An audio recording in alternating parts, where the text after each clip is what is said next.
News hour morning ಎಡಿಷನ್ಗೆ ಮತ್ತೆ ಸ್ವಾಗತ. ಸುಮಲತಾಗೆ ಯಾವ ಕ್ಷೇತ್ರ ಹಿಂದೆ ಅಂತಿಮ ನಿರ್ಧಾರ ಹೊರಬೀಳುತ್ತೆ. ಇವತ್ತು ಅಮಿತ್ ಶಾ ಭೇಟಿ ಆಗಲಿದ್ದಾರೆ. ಅಮಿತ್ ಶಾ ಭೇಟಿ ಆದ ಮೇಲೆ ಸುಮಲತಾ ಕ್ಷೇತ್ರ ಭವಿಷ್ಯ ನಿರ್ಧಾರ ಆಗುತ್ತೆ. ಜೆಡಿಎಸ್ಗೆ ಮಂಡ್ಯ ಟಿಕೆಟ್ ಬಿಟ್ಟು ಕೊಡೋದಕ್ಕೆ ಬಿಜೆಪಿ ಒಪ್ಪಿಕೊಂಡಿದೆ. ಸುಮಲತಾ ಎದುರು ಹೊಸ ಪ್ರಸ್ತಾಪ ಇಡೋದಕ್ಕೆ ಬಿಜೆಪಿ ಪ್ಲಾನ್ ಮಾಡಿದ್ಯಂತೆ.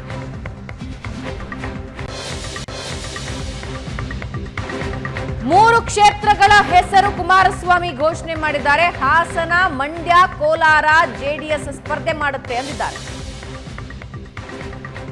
ಮಾರ್ಚ್ 21ಕ್ಕೆ ಚೆನ್ನೈನಲ್ಲಿ ಎಚ್ಡಿಕೆ ಹೃದಯ ಚಿಕಿತ್ಸೆಯಾಗುತ್ತೆ. ಮಾರ್ಚ್ 25ಕ್ಕೆ 3 ಕ್ಷೇತ್ರಗಳಿಗೆ ಅಭ್ಯರ್ಥಿ ಘೋಷಣೆಯಾಗುತ್ತೆ. 3 ಕ್ಷೇತ್ರಗಳಿಗೆ ಜೆಡಿಎಸ್ ಮಾರ್ಚ್ 25ನೇ ತಾರೀಕು ಅಭ್ಯರ್ಥಿನ ಘೋಷಣೆ ಮಾಡುತ್ತೆ. ಹಾಗಾದ್ರೆ ಸುಮಲತಾ ಈ ಬಗ್ಗೆ ಏನ್ ಹೇಳಿದ್ದಾರೆ ಕೇಳಿಸ್ಕೊಳ್ಳಿ. ಜೆಡಿಎಸ್ ಪಟ್ಟು ಸಡಲಿಸ್ತಾ ಇಲ್ಲ, ನಮಗೆ ಬೇಕೇ ಬೇಕು ಅನ್ನೋ ರೀತಿಯಾದಂಥ ಕ್ಲೈಮ್ ಅನ್ನ ಮಾಡ್ತಾ ಇದೆ. ಅಲ್ಲ, ಅದು ಸಹಜ ಅಲ್ವಾ. ಅವರ ಒಂದು ಪರ್ಸ್ಪೆಕ್ಟಿವ್ ಅಲ್ಲಿ ನೋಡಿದ್ರೆ ಅವರ ಮೊದಲಿಂದ ಎಕ್ಸ್ಪೆಕ್ಟ್ ಮಾಡಿದ್ದೆ. ಅದೇನು ಮಂಡ್ಯವನ್ನು ಅವರು ಈಸಿಯಾಗಿ ಬಿಟ್ಕೊಡೋ ಅಂಥ ಕ್ಷೇತ್ರ ಏನು ಇರಲಿಲ್ಲ. ಮೊದಲಿನಿಂದಾಗಲೂ ಮಂಡ್ಯ ಅನ್ನೋದು ಒಂದು ಸವಾಲಾಗೇ ಇತ್ತು ಬಿಕಾಸ್ ಆಫ್ ದಿಸ್ ಅಲಯನ್ಸ್. ಅದನ್ನು ಯಾವ ರೀತಿ ಒಂದು ಯಾರಿಗೂ ನೋಯಿಸ್ದಂಗೆ ಯಾವ ರೀತಿ ಇದನ್ನು ಪರಿಹರಿಸಬೇಕು ಅನ್ನೋದು ಈಗ ಚರ್ಚೆ ನಡೀತದೆ.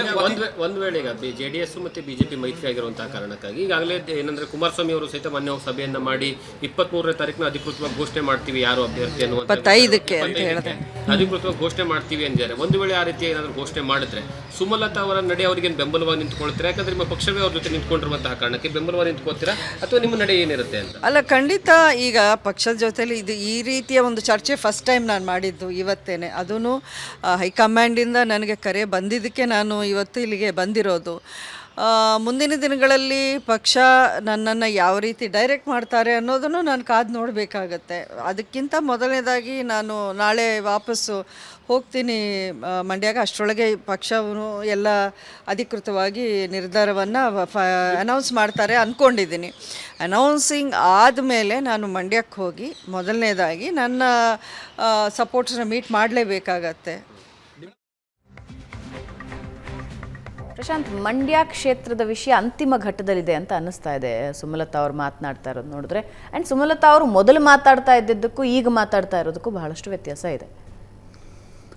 ನೋಡಿ, Mandya B J P J D ಎಸ್ನ ಮೈತ್ರಿಯ ಒಂದು ಕ್ರಕ್ಸ್ ಅಂತ ಏನಂತಾರೆ. ಜೆ ಡಿ ಎಸ್ಗೂ ಕೂಡ ಆ ಸೀಟನ್ನು ಬಿಟ್ಕೊಡ್ಲಿಕ್ಕೆ ಸಾಧ್ಯ ಇಲ್ಲ ಅಂತಕ್ಕಂಥದ್ದನ್ನು ಕುಮಾರಸ್ವಾಮಿ ಪದೇ ಪದೇ ಬಿ ಜೆ ಪಿ ಹೈಕಮಾಂಡ್ ಎದುರುಗಡೆ ಹೇಳ್ತಾ ಇದ್ದಾರೆ. ಹೈಕಮಾಂಡ್ ಏನು ಹೇಳ್ತಾ ಇತ್ತು, ಫಸ್ಟ್ ಏನು ಡಿಸೈಡ್ ಮಾಡ್ತು ಅಂದರೆ, ಇಲ್ಲ ಹಾಸನ ಮತ್ತು ಕೋಲಾರನ್ನು ನಿಮ್ಗೆ ಬಿಟ್ಕೊಡ್ತೀವಿ, ಜೊತೆಗೆ ಡಾಕ್ಟರ್ ಮಂಜುನಾಥ್ ಅವ್ರಿಗೆ ಟಿಕೆಟ್ ಕೊಡ್ತೀವಿ, 3 ಸೀಟ್ ಆಗುತ್ತೆ ಅನ್ನೋದನ್ನು ಬಿ ಜೆ ಪಿ ಕನ್ವೆ ಮಾಡುವ ಪ್ರಯತ್ನವನ್ನು ಮಾಡ್ತು. ದೇವೇಗೌಡರು ಜೊತೆ ಸೀಟ್ ಹಂಚಿಕೆ ಚರ್ಚೆ ನಡೀಲಿಲ್ಲ. ನಂತರ ಕುಮಾರಸ್ವಾಮಿಯವ್ರನ್ನ ಕರೆಸ್ಕೊಂಡಾಗ ಅಮಿತ್ ಶಾ ಈ ವಿಷಯವನ್ನು ಹೇಳಿದರು.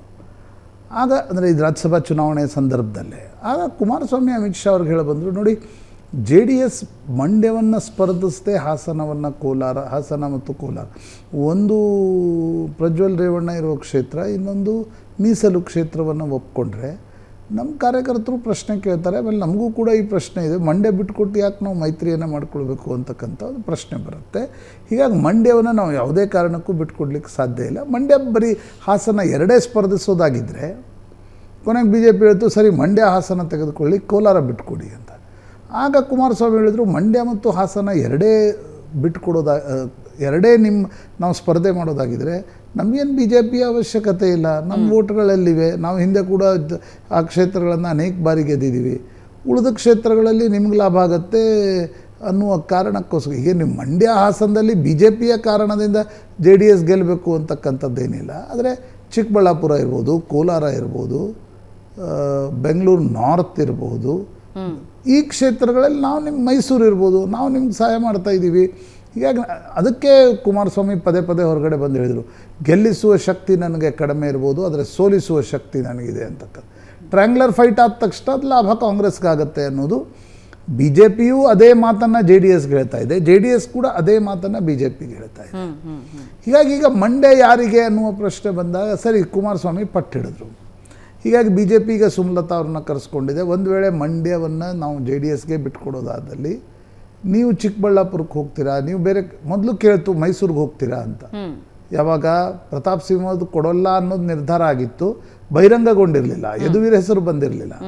ಸುಮಲತಾ ಹೇಳಿದ್ರು ಇಲ್ಲ ನಾನು ಮಂಡ್ಯ ಬಿಟ್ಟು ಹೋಗ್ಲಿಕ್ಕೆ ತಯಾರಿಲ್ಲ ಅಂತ. ನನಗನ್ಸುತ್ತೆ, ಮೈ ಗಟ್ ಫೀಲಿಂಗ್, ಸುಮಲತಾ ಅವ್ರಿಗೂ ಕಷ್ಟ ಆಗುತ್ತೆ ಮಂಡ್ಯ ಬಿಟ್ಟು ಬೇರೆ ಕ್ಷೇತ್ರವನ್ನು ಒಪ್ಕೊಳ್ಳಿಕ್ಕೆ.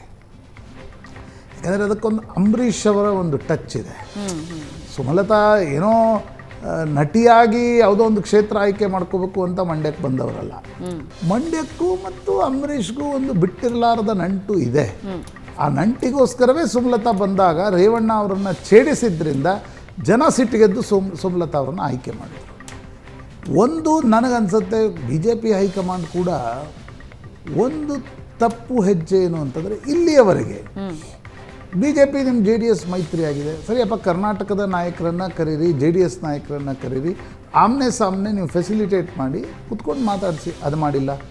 ಸರಿ, ಸುಮಲತಾ ಮತ್ತು ಕುಮಾರಸ್ವಾಮಿಯವರನ್ನು ನೀವೇನು ಮಾಧ್ಯಮಗಳ ಎದುರು ಮಾತಾಡಬೇಕು ಅಂತಿಲ್ಲ, ಎಲ್ಲೋ ಒಂದು ಕಡೆ ಆ ಮಾತುಕತೆ ನಡೆದರೆ ಮಾತ್ರ ಮಂಡ್ಯದ ಕಗ್ಗಂಟು ಬಗೆಹರಿಯುತ್ತೆ. ನೀವು ಅಕ್ಕಿ ಮೇಲೆ ಆಸೆ, ನೆಂಟರ ಮೇಲೆ ಪ್ರೀತಿ ಅನ್ನೋದು ರಾಜಕಾರಣದಲ್ಲಿ ಅದು ನಡೆಯಲ್ಲ. That will not work out. ಹಾಗಾಗಿ ನನಗನ್ಸುತ್ತೆ ಇಲ್ಲಿಯವರೆಗೆ ಈ ಮಾತುಕತೆಯೇ ಅದು ಹೇಗಾಗ್ತಾ ಇದೆ ಅಂದರೆ, ದಿಲ್ಲಿಯಲ್ಲಿ ಕುಳಿತುಕೊಂಡು ಇವ್ರ ಜೊತೆ ಮಾತಾಡ್ತಿದ್ದಾರೆ, ಇವ್ರ ಜೊತೆ ಪ್ರತ್ಯೇಕವಾಗಿ ಮಾತಾಡ್ತಿದ್ದಾರೆ. Unless they come on across the table ಈ ಚರ್ಚೆಗಳು ನಡೆಯಲ್ಲ. ಅವರವರ ವಾದವನ್ನು ಅವರವ್ರು ಮುಂದಿಡ್ತಾ ಇದ್ದಾರೆ. ಬಿ ಜೆ ಪಿಗೆ ಏನು ಅನಿಸ್ತಾ ಇದೆ, ನಾವು ಜೆ ಡಿ ಎಸ್ಗೆ ಸೀಟ್ ಬಿಟ್ಕೊಟ್ಟು ನಾಳೆ ಸುಮಲತಾ ಹೋಗಿ ಮಂಡ್ಯದಲ್ಲಿ ಇಲ್ಲ ಬಿ ಜೆ ಪಿ ನನಗೆ ಸೀಟ್ ಕೊಡ್ತೀನಿ ಅಂತ ಹೇಳಿತ್ತು, ತಪ್ಪಿಸ್ತು ಅಂತ ಹೇಳಿದರೆ. ನೋಡೋಣ ಮುಂದಿನ ನಿರ್ಧಾರ ಏನಾಗಿರುತ್ತೆ, ಸುಮಲತಾ ಅವರ ನಿರ್ಧಾರ ಏನಾಗಿರುತ್ತೆ ಅನ್ನೋದು ಇಂಟ್ರೆಸ್ಟಿಂಗ್ ಆಗಿರುತ್ತೆ. ಇನ್ನು ಶಿವಮೊಗ್ಗ ಪಾಲಿಟಿಕ್ಸ್ಗೆ ಹೋಗೋಣ. ಬಹಳ ಜೋರಾಗಿ ಶಿವಮೊಗ್ಗ ಪಾಲಿಟಿಕ್ಸ್ ಸುದ್ದಿ ಮಾಡ್ತಾ ಇದೆ. ಇದ್ರ ಬಗ್ಗೆ ಮಾತಾಡೋಣ ಚಿಕ್ಕ ಬ್ರೇಕ್ ಆದಮೇಲೆ.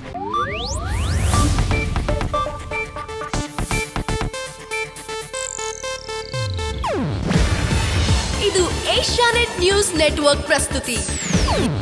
ನೀವು ನೋಡ್ತಿದ್ದೀರಾ ಏಷ್ಯಾನೆಟ್ ಸುವರ್ಣ ನ್ಯೂಸ್.